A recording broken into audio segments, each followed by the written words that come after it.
News और मैं हूं आपके साथ उजैरा फरहीन। आइए नजर डालते हैं आज की खास खबर पर। अमोद कुमार ने जनपद बांदा से जानकारी देते हुए बताया, करोड़ों रुपए की ठगी का मामला प्रकाश में आया है, जिसमें एक बिल्डर ने 3 रईस जादों के ऊपर एफआईआर भी दर्ज हुई है। आरोप है कि इन लोगों ने बिना नक्शा पास कराए 5 खंड का मयूर मल्टी कॉम्प्लेक्स बना डाला। 9 साल से यह कॉम्प्लेक्स बिना नक्शे के खड़ा है और लोगों को धोखे में रखकर कॉम्प्लेक्स की दुकानें व जमीनें बेची जा रही हैं। चौंकाने वाली बात यह है कि एक नक्शा भी वायरल हो रहा है जो कि इसी बिल्डिंग का है। उस नक्शे के मुताबिक अभी तक कॉम्प्लेक्स को गिरा दिया जाना चाहिए, लेकिन विकास प्राधिकरण के जिम्मेदारों की सांठगांठ और रईस जादों के प्रभाव के चलते आज तक कोई कार्रवाई नहीं हुई।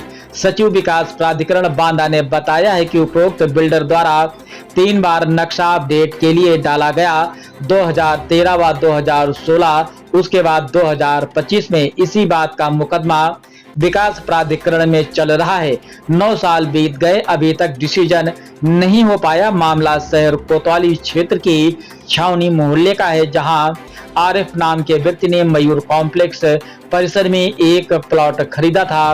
प्लॉट बेचते समय मालिक वीरेंद्र राय, संजय गुप्ता व ब्रोकर नदीम उर्फ बिट्टू व नीतेश अग्रवाल ने आरिफ को बताया कि पूरे का नक्शा पास है। प्लॉट खरीदने के बाद जब आरिफ ने निर्माण चालू कराया तो विकास प्राधिकरण निर्माण को सीज करके नोटिस थमाकर चला गया। इसके बाद आरिफ के होश उड़ गए, लिहाजा आरिफ ने उक्त चारों के खिलाफ मुकदमा दर्ज कराया।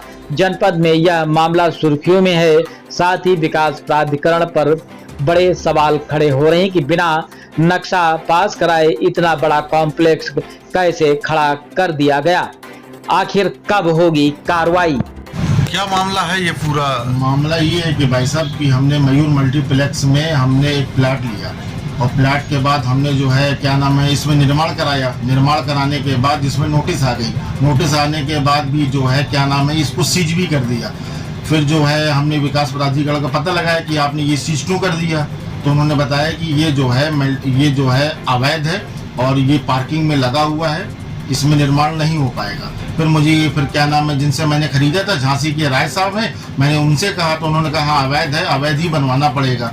तो हमने कहा अवैध नहीं बनवाएंगे, हमने लीगल लिया, हम लीगल क्यों बनवाएं। तो उन्होंने कहा कि ठीक है फिर आप देख लो, हम कुछ दिन में तो फिर आपका जो है पैसा दे देंगे। तो इस तरह उन्होंने कह के हमको 6 महीने टांगा, पैसे नहीं दिए। फिर हमको मजबूरी में न्यायालय का जो है न्यायालय का हमको जो है पक्ष लेना पड़ा।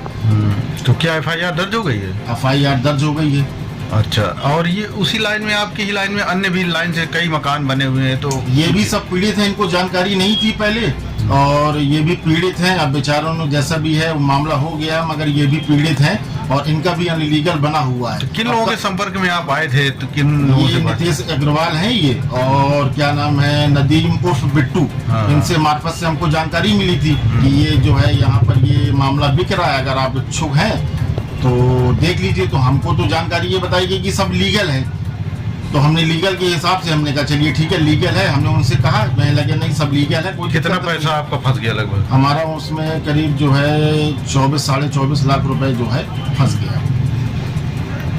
चल रहा है इस समय, पर क्या मामला है ये पूरा? ये असल में 2016 में एक नक्शा पास हुआ था, एक जो है 2013 में भी पास हुआ था।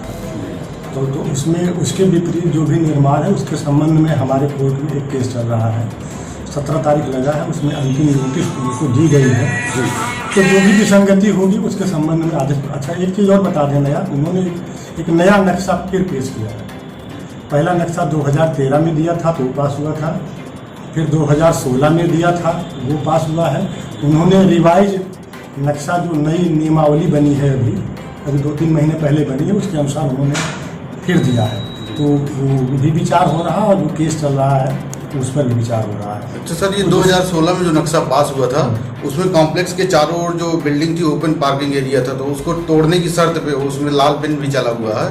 तो अभी तक तोड़ा नहीं है कि नए संबंध में केस चल रहा है जिसकी तारीख 17 तारीख लगी है और उम्मीद है 1-2 महीने में इसका फैसला फाइनल हो जाएगा। सर तारीख तो 2023 से लगती हुई आ रही है। आप जो पीड़ित लोग हैं 2021 से पीड़ित हैं, जल्दी कोशिश करेंगे कि 1-8 महीने में फैसला। आप मतलब आपके हिसाब ही कहना था 20 अगस्त को इनका मामला नहीं चलता तो 20 अगस्त को नक्सलनिरस्त कर यार उनको अंतिम नोटिस दी गई है, अंतिम नोटिस उनका कुछ इनको जवाब उत्तर जब मिल जाएगा तो फिर फैसला 1-8 महीने में हमका। 9 साल से एक बिल्डिंग अवैध खड़ी है, तो क्या मतलब अभी तक 2016 में उनका नक्शा पास है जी, लेकिन वो इस शर्त पे पास था कि 2013 में भी पास है जी। बात समझ रहे हैं। अगर कुछ गलत बना है तो उसी का तो केस चल रहा है, जब केस फैसला होगा उसी में। तो हम लोगों का सवाल सर यही था कि जो 9 साल से लटका पड़ा है, 3 साल से जो पीड़ित हैं वो लगातार शिकायत कर रहे हैं, तो आखिर कितनी जल्दी विकास प्राधिकरण का इससे क्या होगा? तो वही केस में 1-2 महीने में वैसे हम कोशिश कर रहे हैं कि जो समस्या उनकी आई है वो भी सॉल्व हो जाए। तो क्या सर अगर अवैध तरीके से बना है तो बिल्डिंग गिराई जाएगी? जो अवैध होगा, जो जैसे जो पास है, जो वैध है वो छोड़ के जो अवैध है उसी पे कार्रवाई होगी, जो लीगल कार्रवाई होगी नियमानुसार वही होगी। जब अभी तक बिल्डिंग विवाद में है तो संचालित कैसे और किसके आदेशों से संचालित? अरे नक्शा पास है उसका भाई, ऐसा क्यों कहते हो कि विवाद है तो जब फैसला होगा, जब गलत होगा तो फिर किया जाएगा। नक्शे की शर्त ही जब पूर्ण नहीं है तो सर उसको मान्य कैसे माना जाए? तो उसी तो केस चल रहा है, अगर गलत पाया जाएगा निर्णय में तो उसके खिलाफ कार्रवाई की जाएगी। वो केस चला था। क्या नाम? मेरा नाम संजय गुप्ता। संजय गुप्ता जी, अभी मयूर मल्टीप्लेक्स के मामले में एक एफआईआर हुई है, बड़ी चर्चा में है। पीडीए के सचिव ने भी अभी बयान दिया है और पीड़ितों ने भी दिया है कि वहाँ पे जो आपके मेन बिल्डर्स हैं वीरेंद्र राय, उन्होंने ठगी करके लोगों की दर्जनों लोगों को रजिस्ट्रियां की हैं और जब उन्होंने बनवाना शुरू किया तब उनकी जो एरिया को बीडीए ने सीज कर दिया। तो क्या है मामला, प्लीज बताएं। सर्वप्रथम मैं आपको बता दूं कि मैं बहुत पहले मयूर मल्टीप्लेक्स में पार्टनर था। मैं वहां पर 2 तरह का पार्टनर था, एक पूंजी निवेश पार्टनर था, एक वर्किंग पार्टनर था। मैंने आपको अनुबंध पत्रों का सभी कागजों का मैंने आपको अवलोकन पूर्व में भी कराया है कि मैं 2015 में मैं वर्किंग पार्टनर्स की मेरी भूमिका वहां से समाप्त कर दी गई थी। मैं वर्किंग पार्टनर वहां से 2015 में मैं समाप्त, मतलब मेरे मेन पार्टनर जी ने मुझे वर्किंग से रिटायर कर दिया था। उसके बाद 16 से लेकर 18 के बीच में इकरारनामा द्वारा उन्होंने मुझको जो मेरा पूंजी का जो शेयर था उसको भी 2018 में इकरारनामा से इकरारनामा के माध्यम से कागज के माध्यम से रिटायर कर दिया था। लेकिन 18 के बाद कोरोना लॉकडाउन की वजह से जो हम लोगों की जो रजिस्टर्ड रिटायरमेंट डेट लिखनी थी वो नहीं लिख पाई, जिसकी वजह से वो 21-22 में लिखी गई। तब मैं वहां से पूर्णतः रिटायर हो चुका हूं और समाचार पत्रों के माध्यम से मुझे भी मालूम पड़ा है कि यहाँ पर हम लोगों की 4-5 लोगों की एफआईआर वगैरह कोर्ट के आदेश से हुई है। जिन्होंने एफआईआर कराई है उनका कुछ दिन पहले मेरे पास एक कोर्ट से एक सम्मन आया था। उस सम्मन को लेकर मैं कचहरी में स्वयं गया था, अपनी रिटायरमेंट ड्यूट लगाई थी और हमारे अपने सभी जो पुराने पार्टनर वगैरह रहे हैं उन लोगों ने भी अपनी बात वहां पर रखी थी। तो वो सब कागज इनके सब वहां पर यहाँ पर बांदा की कोर्ट से सब खारिज करा दिए गए हैं। अब मैं वहां से चूंकि रिटायर हो चुका हूँ और जितनी भी मेन बड़ी जानकारियां हैं तो जो हमारे मेन पार्टनर हैं श्री वीरेंद्र राय जी, उनसे आप बातचीत कर लेंगे तो सभी आपको जानकारियां प्राप्त होंगी। नदीम भाई, ये जो मयूर मल्टीप्लेक्स का मामला आया है जी, बड़ा सोशल मीडिया में चल रहा है कि ये गलत तरीके से बनाया जा रहा है, इसके नक्शे में बड़ी त्रुटियां हैं। मीडिया भी बोल रहा है कि केस चल रहा है और फिर भी बिल्डिंग तैयार हो गई। क्या है मामला? और किसी को आप लोगों ने जो भूखंड बेचे थे वो भी आरोप लगा रहा है कि हमें गलत तरीके से ठगी करके इन्होंने हमसे पैसे लेके और वो बाद में हमारा सील करवा दिया। क्या है पूरा मामला? नहीं, सभी लोगों ने बहुत पहले से 2013-14 से प्लॉट खरीद रखे हैं। वीरेंद्र राय जी ने जो प्लॉट बेचे हैं, जाने कब पहले से सभी लोगों ने प्लॉट खरीद रखे और ना तो किसी का कोई डिस्प्यूट है, ना ही किसी ने कुछ कहा है। बस खाली एक आरिफ नाम के शख्स हैं जिन्होंने प्लॉट खरीदा आवासी, और उसमें उन्होंने 100% बेसमेंट खोद डाला, जो कि इलीगल है, और हमने उनको बेसमेंट नहीं बेचा। मतलब राय साहब ने उनको, क्योंकि हम इसलिए लग जाता है क्योंकि हम उनका काम देख रहे हैं, तो इसलिए मैं आपको बता दूं कि उन्होंने बेसमेंट नहीं बेचा था, और जो कि उनकी रजिस्ट्री में साफ साफ मेंशन है कि अगर नीचे किसी भी चीज़ को क्षति पहुंचाई तो आपका बैनामा स्वतः कैंसिल माना जाएगा। वो ऑलरेडी रजिस्ट्री में लिखा हुआ है। तो आपने ना नीचे बेचा है ना ऊपर बेचा, ये कितने खंड तक बना सकते थे? ये खाली ग्राउंड फ्लोर, सिर्फ ग्राउंड फ्लोर बेचा है। अब इनकी रजिस्ट्री में लिखा हुआ है, आप रजिस्ट्री पढ़ लीजिए, उसमें क्लियर लिखा हुआ है।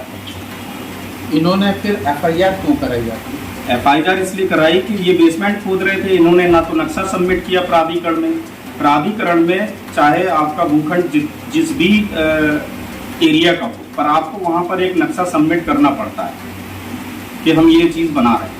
इन्होंने ना नक्शा किया सबमिट, ना कुछ किया। इनका सीज हो गया तो सीधे इन्होंने द्वेष भावना से सीधे हम लोगों के खिलाफ FIR कर दी, जिसमें उन्होंने हमको भी शामिल कर दिया। ना तो हमसे उनकी डील हुई, ना हमसे बातचीत हुई। हमारे एक और पार्टनर हैं नितेश अग्रवाल, उनसे डील हुई। उनका ये मित्र था, उन्हीं से इनकी वार्तालाप होती थी। हमसे कभी इनसे किसी तरीके की कोई बातचीत नहीं हुई। ये कितने एरिया में बना? 710 स्क्वायर फीट में उन्होंने पूरा 100% बेसमेंट बना डाला। नहीं, ये टोटल मयूर मल्टीप्लेक्स कितने? 2000 एक मिनट में नक्शे में देख के आपको बता देता हूँ। 2650 स्क्वायर मीटर। कितने खंड में? ये है G+3।